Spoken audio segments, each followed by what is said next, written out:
Hey, good afternoon. It's Monday, August 24. I finished work and now I'm back to work on the bus.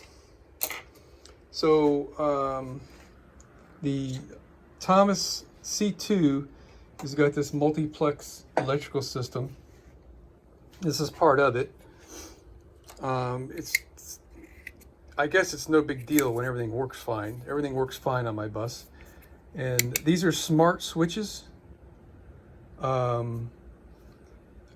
I don't know exactly how they work, but they identify themselves through these circuits. So like 2 of these terminals are probably for the light that's in it, and 2 of these terminals are probably making and breaking the circuit. And you know, I honestly, like I said, I don't know how they work, but I do know about them. So what I'm doing here is labeling all the switches and all the plugs. Let me back up a little bit.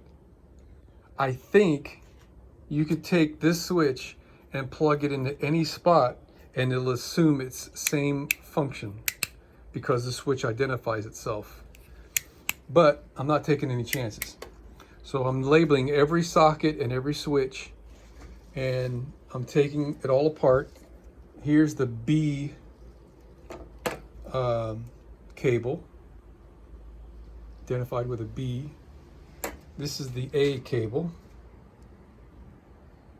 identified with an A, bank A.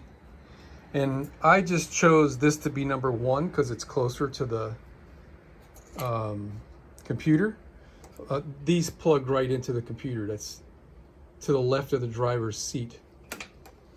So yeah, I just chose 1 through 8. There's 2 of them that were blanks.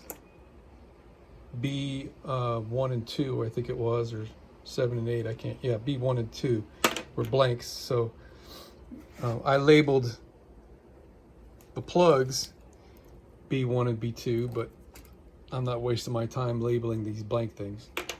So what I'm going to do, I only need a few of these circuits, right? I need the air conditioner, the fan high and low.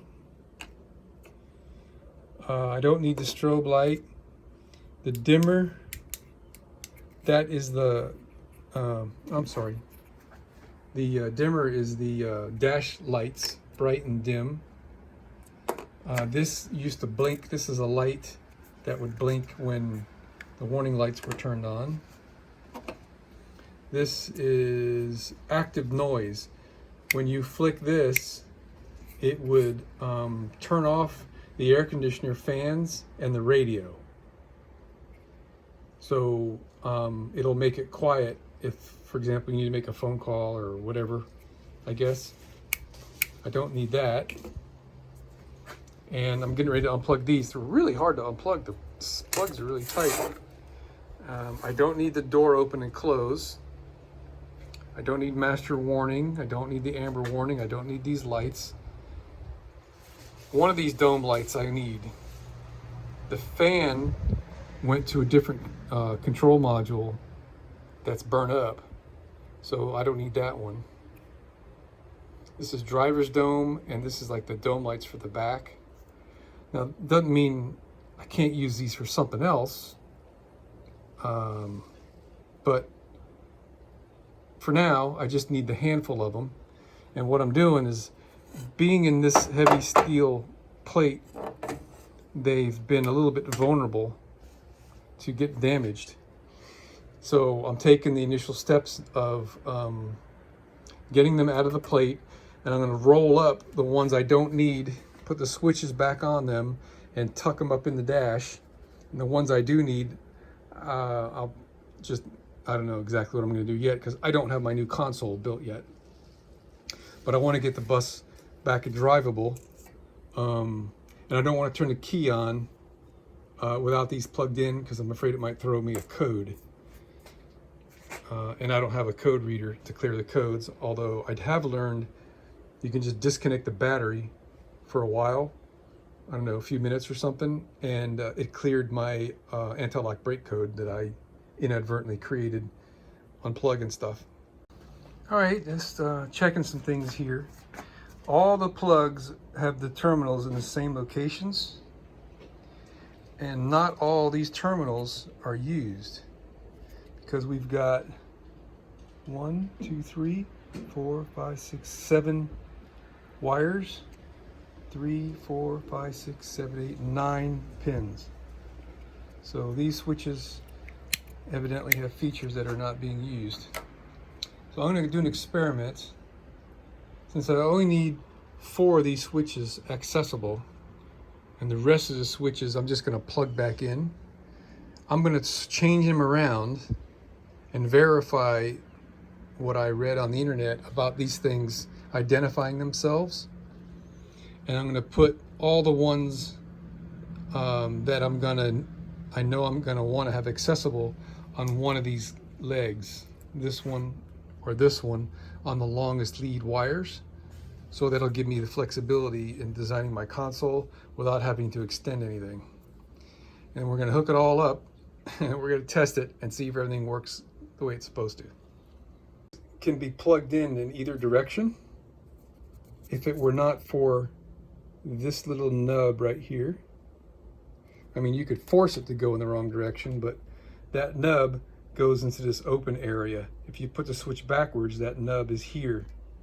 So you can tell which way the plug is oriented in the socket. Here's what we got. They're basically all mixed up intentionally as my test. These are the 4 that I currently need. All the rest of them I either don't need or don't need right now. So we got this active noise. The defroster fan was that little fan that would blow on the dash. Just happened to go back in its correct pin by just chance. Here's our rear dome lights. Here's our blinky strobe light on the roof. Our master warning light, red or amber. And then here's the indicator for red warning. I believe that's amber warning. I don't know what this one is for. Can't read it. Oh, post-trip inspection. Interesting. I haven't seen that even work. And this is to open and close the door. This would operate 2 different solenoids. This is actually quite a usable circuit. A lot of these are usable circuits. So I'm going to plug these in now and get the keys and see what happens. Okay, here we are. Let me back up a little bit. Here's all my circuit stuff. If you guys didn't watch some of my earlier work on the electrical system, I redesigned this whole area. There was an extra plate steel in here. I removed this whole panel right here with the relays. It used to be outside in a compartment. There used to be 2 of them. Those control the air conditioners, the rear air conditioners.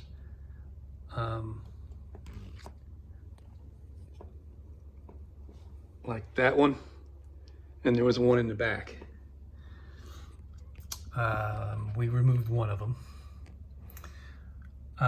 This is my just regular old fuse panel that was in another place. I moved it over here to make room so I can install that in here, and gave me some room for extra stuff if I need to decide I want to install. And here's where my accessory stuff gets connected. I got bank A, bank B, bank C I never had.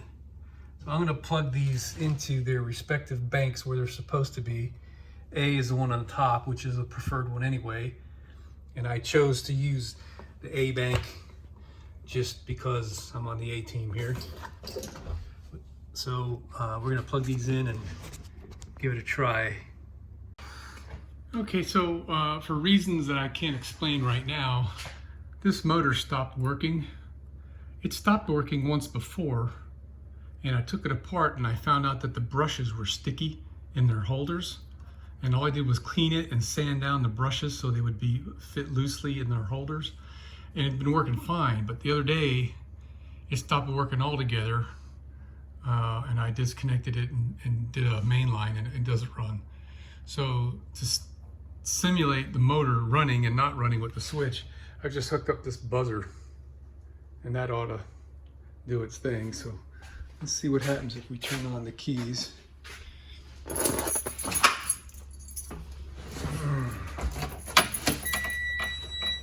Okay. You know, I probably should just crank it, but let's see. Our switches here on the A team. Let's switch this fan on. I would have expected to hear that beeper go.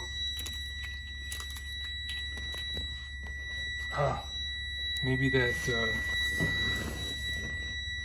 silence. Okay, well, this one was working, doing something.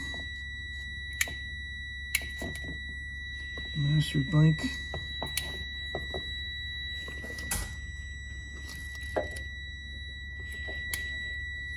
Oh, there you go. So the amber's coming on when I go to amber, and the red is coming on when I go to red. So these switches are functioning normally, and they're not plugged in their normal place. Looking for active noise. Let's see, AC on. Not hearing the fan go. Oh, I think I might know why. I've got a bunch of stuff unplugged that was in that hole. I gotta plug those things in. Alright, it's all working. I didn't realize I had to crank it up. Maybe I needed to crank it up for everything to do its thing, but the active noise was messing with me. So I got AC. Hear the buzzer back there buzzing.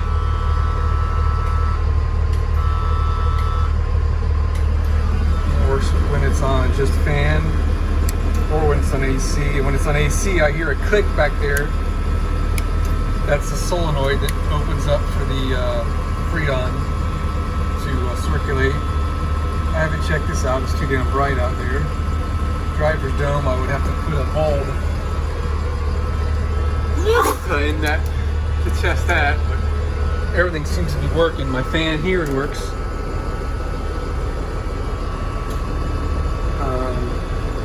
It requires that this active noise be disabled wherever it went. Right here. You turn this active noise. Shuts off the AC, all the air conditioners, and it also shuts the radio off. So yeah, I gotta make sure that one stays in that position. I can hear the motor slow down, so the compressor, the AC compressor, is running.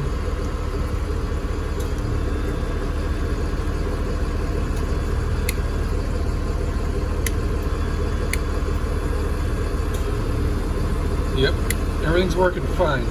Great. All right, you're not gonna believe this shit that they did. So I want to separate these four from all the rest at the full length of the wire, and I guess like within their bundle. But the way they made this, they're all freaking twisted. So the only way to do what I want to do is I'm gonna have to pull the terminals out of the connector one at a time and unscramble them. What a freaking pain in the...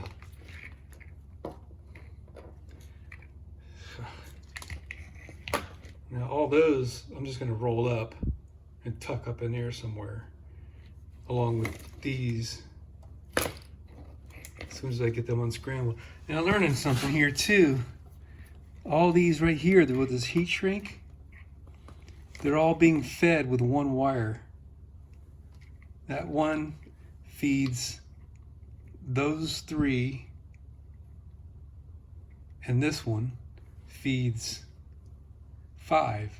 So that one wire is feeding all 8 of these with a ground or a hot or something, who knows.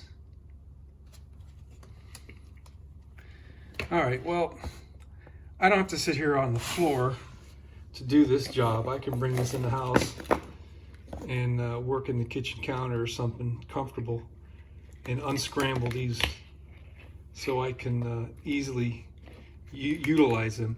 And what's really awesome is this wire is long enough to go anywhere I want in my console when I build it. Like, for example, the air conditioner, I was talking with the missus about this. The air conditioner controls, I want to have further to the back so my passenger can control the air conditioner as well as I can. And this dimmer for the lights will be towards the front, and this driver dome light will be up there toward the front. So, cool beans.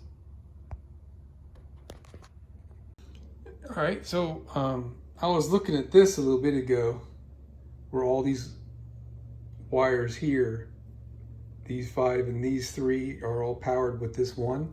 That's repeated here. There's 3, and then there's this one that's got 5 in it.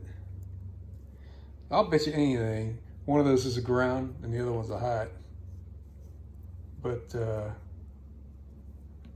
yeah, I'm gonna take this fully apart and unscramble them for sure.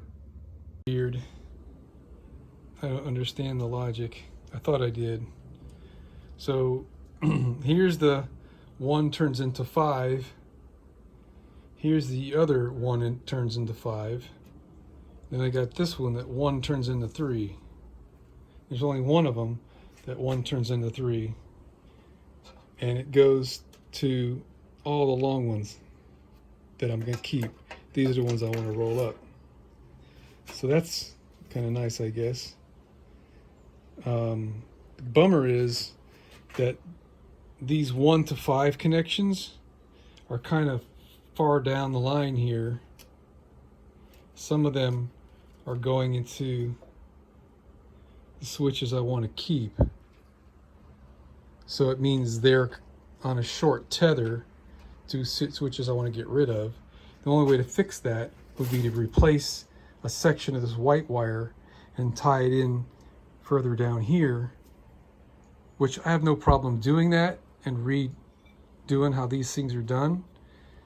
But I need to get some wire that is something like this to make those splices. Anyway, it would work, but I'm a little bit too anal to do anything that doesn't look like it matches. So I'm just gonna further separate these a little bit and identify which ones are going where, and maybe mark them with a red Sharpie or something so I could see what I've got to do. And that's probably as far as I'm going to get, because this is some pretty high quality wire. I like how it feels. It's quite flexible, and I don't know what the gauge is, but that won't be too hard to figure out. It's probably like 22 gauge or something. Yeah. What I did here was I used my wire stripper,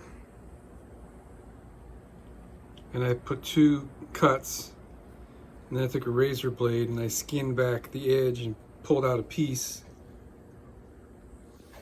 And then what I'm doing, I'm taking my strippers and determining the wire gauge. Right there is 24 gauge.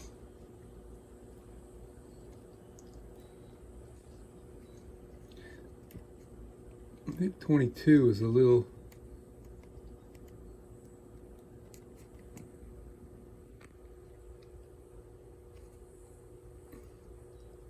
That's the 22 there, right?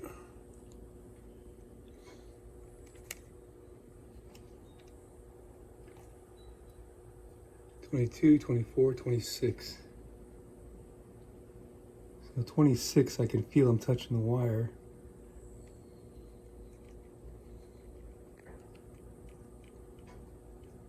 That's, I'm squeezing down fully and it doesn't cut. So that tells me I'm pretty confident. 24 gauge wire.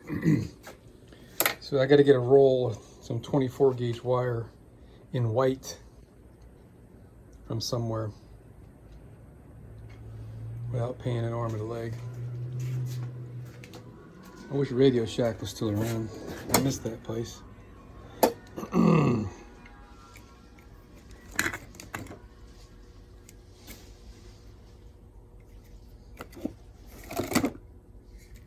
This is solid.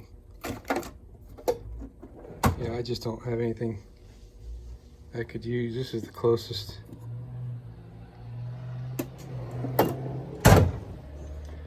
All right, kind of hit the internet.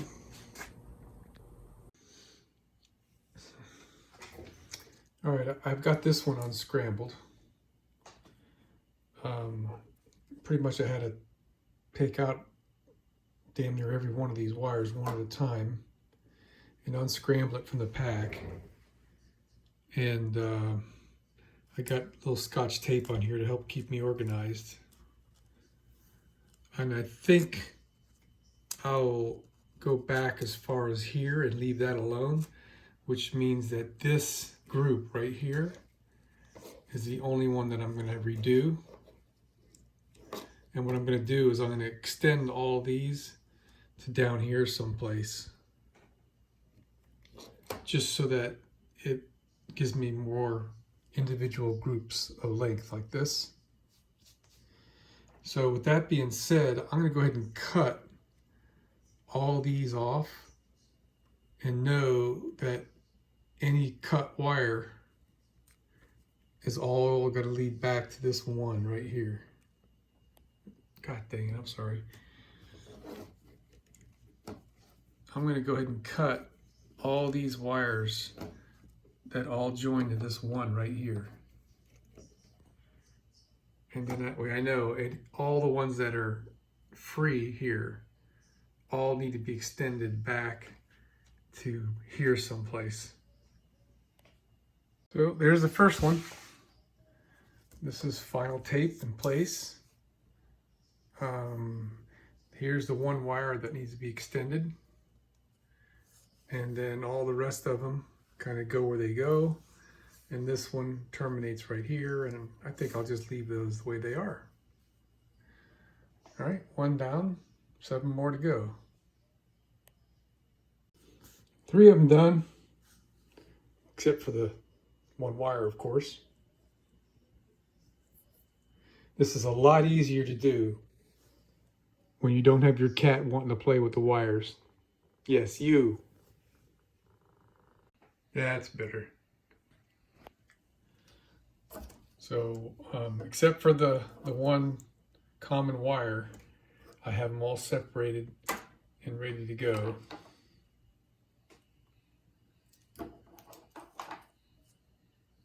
Pretty good.